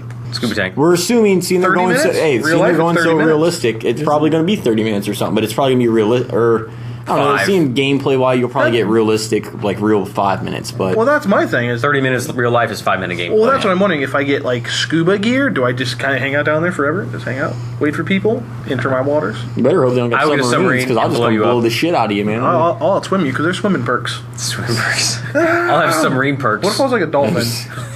Just in and out. He's like Echo. No, like the movie, The Animal. Animal. It's Grand Theft Auto. That would not surprise me if you could do that. No, if it was Saints Row, then that would not surprise me. Yeah, Grand Theft Auto is still pretty ridiculous sometimes. Not nowhere near. You don't beat someone with a giant purple dildo in that game. There's one in Vice City. Yeah, let's say there was a dildo in Vice City you beat people with. It But it was, wasn't the size of a fucking car. Well, no, God, no. it wasn't a blue vein throbber. Fucking, it was just like big a. bastards. That was a purple-headed monster there. So Brad is our encyclopedia of release dates. He's going to tell us and tell you listeners about all the goodness coming up in August. Well, we got at least, we got Payday. I want to say it's like the 17th, Payday 2, which is going to be filthy amazing. They also are doing webisodes up until launch for it, so you might want to check that out, Sir Jacob. I just found out last night myself. The first webisode they have is like a commercial for it, and it just shows like Wolf and all them like literally driving up in a van, and they kind of like explain themselves a little bit more, which is kind of cool because it explains that they're not really like, they don't rob banks and steal just to like, I guess, well, they do kind of do it to do it. But they also are doing it to help people, and the way they justify it is that they're not stealing from the common man; they're stealing from like corporate conglomerates and stuff like that. Yeah, bad people. But you got Payday 2, which looks amazing. I think it's only like $40 coming out. But you said really buy the special edition, right? I recommend special edition. You get the Hoxton flag mask, which looks pretty cool. And there's other features that come in the collector's edition that, believe it or not, seem worth it. Well, no, there's all sorts of DLC stuff. You get CrimeNet money, stuff like that. Stuff that sounds like it'll actually help stuff, you. But digital stuff's normally stupid. Not all the time. There's been some games where I've gotten digital DLC stuff where I was very happy with it. Horse Armor sucked. Horse Armor? That was the very first DLC there was. Oblivion. Oh, Horse Armor? $5 for Horse Armor did absolutely nothing. Some games like Star Wars and I never rode a fucking horse in Oblivion. Why? Because you can fast travel. You're a lazy bitch. I am a lazy bitch. I hate fast travel because if you give me the option, I will do it. So what other good games? You got that. Killer is Dead comes out towards the end of the month, which is a Suda 51 style game, or it's made by the guys from Suda 51, 360, PS3, all that stuff. Crazy action adventure button bashing combo craze looking game. Lost Planet 3 comes out? Lost Planet 3 comes out this month. I haven't seen a fucking thing about Lost The Planet 3. reason you haven't is because it's the sounds of it, and don't get me wrong, because I'm actually a Lost Planet fan. It sounds like the first game, or it sounds like technically the story that you play in the first game. Like in the first Lost Planet, you're this guy who goes to this planet, or more or less he's a miner like his father was. His dad did the same thing, and you see your dad get killed by this big green Acrid or whatever the hell they're called, and then you go back and you avenge him more or less. It honestly sounds like you're playing the dad this time. No one I know is very hyped up about the title. Lost Planet 2 had huge commercials, and it was all over the place. And Lost Planet 2 fucking sucked. And it sucked. It had huge... I loved it. Press release. The multiplayer was fucking hot fire, dude. I haven't seen one thing on 3. I honestly didn't know they were making a 3. Yeah, no, there are. It was kind of like I said. It's been like really sleeper-esque. I'm not too impressed with it. I do know it comes out this month. And then you got Final Fantasy Realm Reborn. Of course, Madden comes out this month as well. You can't go without forgetting that because Madden 19, right? 25. Madden 25 years. 25 years. Actually, older than that franchise. Kind of makes me happy. I'm a little bit older than it. I'm older than it. You got all baby those titles. face. And then following it in July, September, you got, of course, got Grand Theft Auto, all that stuff. I mean, it's the end of this year is going to be amazing. Yes, Diablo 3. And they're doing I have a list. pre-order bonus things right now. Yes. If you go to GameStop, you get like the Infernal Helm, stuff like that. I'm sure all the other companies all have their own things. Go through the list then, real quick. Of September or August? August. August is Hakuni, Memories of a Shinigami, or Shinigami, something like that. Pikmin 3, Divinity, Dragon Commander, I forgot all about Dragon's Pikmin. Crown, Air Conflict, Pacific Carriers, Disney's Planes, Tales of Xillia, Mario and Luigi's Dream Team, Payday 2, Finish and Ferb, Rune Factory, Disney Infinity, Saints Row 4.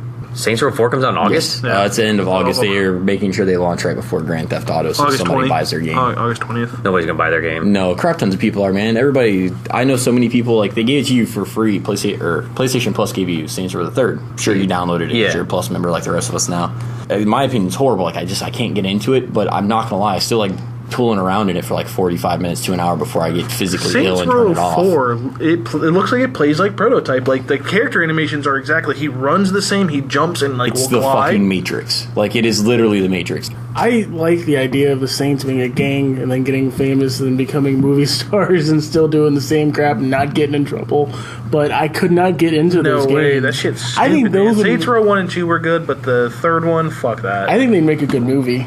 I don't even think that. I think they've gone so bizarre out of the craziness with it. I can't believe I forgot about Tales of Xillia because I'm a big Tales fan. The main reason I think I forgot about it was because I abandoned it for Final Fantasy 14 this month. And then we have Splinter Cell Blacklist, which I actually pre-ordered, but I'm kind of apprehensive now. You played all the Splinter Cell games. I don't care that shit. And it's got Mercs versus Spies. Yeah. Actually, I don't care about that shit. We're going to go like back to something. I started the Splinter Cell franchise at Double Agent. I didn't play the originals because I thought the originals sucked because I was a Metal Gear fan. I am 110% a Metal Gear fan over Splinter Cell anyway. Any day. Old Snake would kick Sam Fisher's ass. All day. But no, going back to another one of the games in August, Dragon's Crown comes from Vanilla Arts, or Vanillaware, the guys that did Muramasa Rebirth, Odin Sphere, all that stuff. So if you are a fan of that stuff, I highly recommend it. Also, for all of us Vita owners, it is one of the games that you can cross-play. So, Dragon's Crown. You can literally, I can be sitting there playing it on my PS3. You can play it on your Vita and be in my game playing with me, and Justin be on his PS3 or his Vita, and vice versa. Now, is it you buy it on the PS3, you can play it on either? Or you have to buy a copy for both. But that is the only downside, but it's PS only. PS3 or Vita. Yep. I was watching Odin Sphere on Twitch. And they had like 2,000 people watching it. Odin Sphere. I came across it and I was like, oh, that's that game Brad was talking about. It looks pretty cool. Odin Sphere, I heard, is a crazy grindcore game. I heard it's more grindcore than Muramasa Rebirth is. And from my understanding, Dragon's Crown is going to be much more like Odin Sphere than like Muramasa Rebirth. Reason being is there's like 6 different characters in the game, like Archer, Dwarf, Barbarian, all sorts of craziness. 2D side scroller? Yes, 2D side scroller, all hand-painted character models, it is backgrounds. Pretty. It's stupidly pretty. Like, you're just like, it's hard not to drool on my Vita when I'm playing Muramasa. That's a little ridiculous. Just doesn't care about graphics. Remember that, folks. Yeah. It's not even graphics. Well, no, I just think it's funny because I would literally watch you drool. I think it'd be hysterical. It'd be gross. So Drooling on my Vita? Should that be the name of the episode? Drooling on my Vita. You could do that.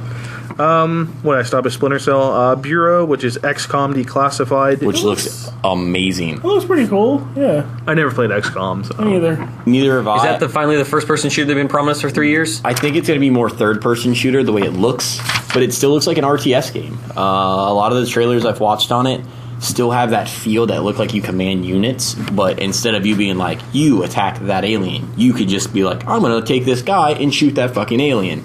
Like, you actually control them. Where's the first-person shooter XCOM they promised us? Years know. ago, Like we said, saw demos of it. It could be just that I haven't seen good screenshots It is on this it. one. But They if just scrapped it, and this is what we're getting now. it's third person instead. Are we still in August? Yeah, we're still in August. We got like 3 or 4 more games. Super Luigi U, which is the standalone. It's actually DLC. You can go on your Wii U right now and buy it. It's only $20. I bought it. Haven't touched it yet because I want to beat the actual Mario Bros. Before I do it, because it is just DLC, essentially. Final Fantasy, like you said, Killer is Dead, Lost Planet 3, Madden, Painkiller, Hell and Damnation, August 30th. What's that one? They are PC titles that are really, really big. Never played them personally. I played all of them. Really? I was going to ask you because I don't do PC, so... Steam had it. It was $5 for all of them.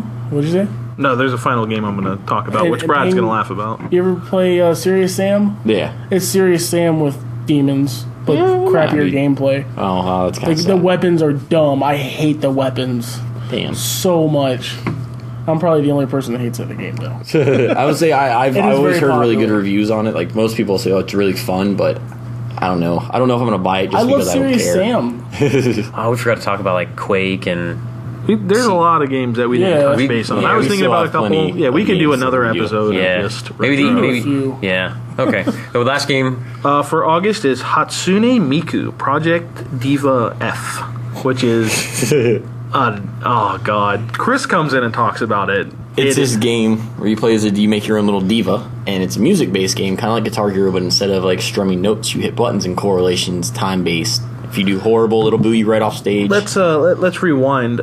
Hatsune Miku is a Japanese pop idol that is not real. She's fictional. Yeah, I can't remember what they're actually called, but she's a she's a hologram or something like that. And people go to her concert, and she is physically not real. She is 100% made by a computer. Life. Yes, she or one of her like first shows or something like that or whatever they did, like one of the first live shows they did of Miku, it was sold out. Vocaloid is what they're called. That's what it is. Yeah, because they're actually a group. Like, you'll see people cosplaying as the whole group of Vocaloids.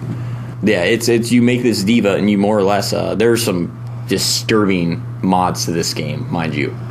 But you literally, like I said, music-based game, timing, sequence. If you don't bash buttons right, boot off stage. Imagine Guitar Hero, but really geared for girls or hardcore, weird Japanese fanboys. Chris. Yeah. But I can't bash it. I mean, it was entertaining what I played of it. Like, if you like rhythm-based games, it is challenging. It's one of the hard. Like, I'm not gonna lie. I played a Japanese port on PSP back in the day because of the dude Chris we know, and because he kept talking about how awesome it was. So I was like, "Give me your PSP. I'll try it." And it was stupidly hard. Like, it was actually hard. He did have me on like one of the hardest songs though as well because he's an asshole. Shout out to Chris. Good thing Chris doesn't listen to this. I don't listen to podcasts. Good, but anyways, I mean, I can't say anything bad about it. Like, one of the guys I work with, his wife is like losing her to the fact that it's coming out stateside finally. So it'll probably do decently well for that creepy niche market. Kind of shocked you mentioned it. Well, it was in the August list. I mean, we can do September's list is actually really short, and there was one game that I told IMSA to look up. It was called Wonderful 101. It's probably one it of the looks coolest. amazing. Yeah, it looks games. absolutely amazing. Like Platinum Games too. is it? It's a Platinum It's Games a weird. game. And you watch the trailer. It is there's like 101 characters. No, Is it characters? There's 100 superheroes. 100 And they're superheroes. all weird, random, stupid superheroes. Like, there's Vending Machine Man, Bean Burrito Man, and just stupid things. Yeah. But you get all these people to get you power. The reason it's called 101, I'll let you finish it up. The reason Okay. it's called 101 is because there's 101 heroes in you. And that's why they call it the Wonderful 101. It's because it takes you and all 100 heroes to complete the game. And what it is like one guy was like blue eyes, man, and like he changes, and like this guy, like in the trailer, it's not blue, it's red, green, and purple. Like the red guy, and there's all 100 people follow you, and they create your arms, your whatever power you have. Like the red guy makes a giant fist, and these 100 people make a giant They form a human fist, more or less. and you just smash things with it. The girl, she's like, green eyes, whatever, and she changes into it, and she uses a whip. And the other guy turns into something else, and all the people turn into a gun, and he starts shooting people with this epic-sized gun. It looks fantastic. I was browsing my Wii U and saw it. System? I think it's Wii U only. Wii U only. There are things that It you looks can do in that game. amazing. I So, swear to God. I'm going to have to buy the Wii U? Cue it up so when we get done with the podcast, you can watch it. Okay. It is. What is It looks. Platinum made? Platinum Games did Bayonetta. They did Metal Gear Rising. They've done a lot of combat-based stuff. Anarchy Reigns. I think they did the combat for the new Devil May Cry. Actually, no, they did do the combat for the new Devil May Cry. Yeah. They're pretty much the guys that everybody goes to now to make hack and slash beat 'em ups. I'll run through September really quick because it is a very short one. Dead or Alive 5, Diablo 3. That's for the Vita, by the way. The Dead or Alive 5. Oh, is it a Yeah, Vita? let's save that. Rayman Legends, Total War, Rome 2, Killzone Mercenary, Kingdom Hearts HD Remix, which is September 10th. Wonderful Which you get 101. the full edition, the full cut or whatever edition of Kingdom Hearts 1.5, which I'm not a Kingdom Hearts fan, which I know we've heard this on the podcast, so I'll avoid all that dumb nonsense. Really cool thing, though, for Kingdom Hearts fans, because the final cut is the Japanese version that we never got here, so it actually has, like, I guess, 40 minutes worth of extra content or something like that, bosses, enemies, shit like that we didn't get to do. So if you are a Kingdom Hearts fan, definitely look at the high-def collection. Grand Theft Auto, like we spoke before. Armored Core, Verdict Day, Enemy Front, and then Young Justice Legacy. And if you've never watched Young Justice, the cartoon, amazing. It is yes. fan-fucking-tastic. I keep telling you Two games I will be playing in September: GTA Yeah. 5 and Young Justice. 3, you gotta watch Wonderful Wonderful 101. 101. I don't have a Wii U. You can borrow mine. I'll bring it to the fucking store. We'll play it here. I want to play Armored Core, though. I'm a sucker. I buy every one of them. Every time I buy one, I hope they get better. Armored Core 5 was actually good, though. I was shocked at how well it played. They slimmed down the size of your robots you were in, so like when you were in a city, like your guys could like more or less kind of like jump and grip onto the side of buildings and actually scale buildings. It was very fast paced. It was a decent mech game. So over the next couple of months, you guys got a lot of games to play. So again, if you listeners are out there, please start sending us in, questions or something. We could add in segments. We did 10 episodes now, and we want to thank all of our listeners, everybody for subscribing and downloading. We definitely want to thank my brother-in-law, Rob Crowell, for doing the music for the first season. We want to thank Eric the Red. I want to thank you three guys for doing this with me. Thank you, Jacob, for doing all the work on the website and everything. It's been a lot of fun. So we called the first 10 episodes Season 1, and we're not going to take a break or anything. We're going to record next week, and we'll just start Season 2 as Episode 11. and we'll kind of continue on, but we want to kind of change things up. We're going to change the music. The 30 minutes of miscellaneous crap might evolve into something different for the second season, which will be the next 10 episodes. And then when we hit episode 21, we'll call it season 3. We're just kind of breaking up chunks for a couple different reasons. One is the logistics of the website. It makes it a lot easier. So if anybody's wondering why we're doing that, that seems kind of odd. That most of the podcasts I listen to don't do that. The reason is our website, and we want to change a few things up, and it'll make it easier for us to be able to do that.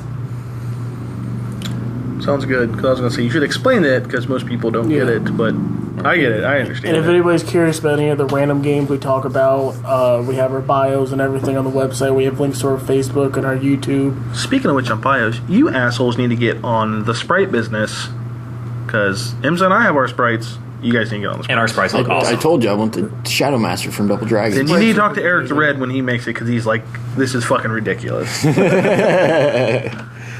So that's it for season 1. We'll keep posting if you keep listening to them. So thank you, everybody, and say goodnight, guys. Looks like a rusty balloon knot. You look like a rusty balloon knot. Bye-bye.